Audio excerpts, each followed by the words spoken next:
The city of Hazleton is struggling to find closure to its 7-year legal battle over the city's proposed immigration ordinance. Mike Madry explains how city officials are calling on the nation's highest court to find a solution.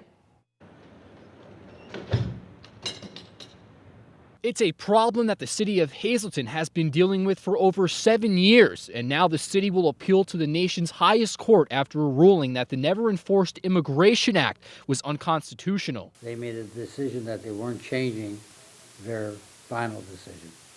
So now we're asking the Supreme Court to rehear it, give us time for oral argument, and we're filing briefs today.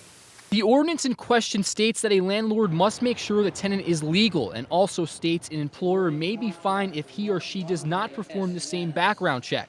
That new requirement has some community members outraged. The Dominican House, which provides services to interconnect the Hispanic community, agrees with the U.S. court. They believe it's unconstitutional. Because a lot of people is afraid. They think we got an immigration problem in Hazleton. That's not true. That's not true. They lied to the community. Right now, show me how many illegals or immigrant problem you can find in the newspaper every day. No one.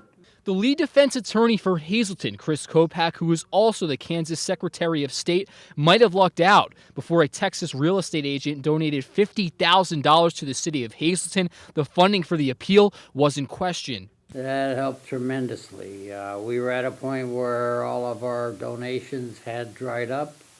We used them all. As a matter of fact, it was almost $400,000, and it was used to pay all the costs up to this point. The move from this point on,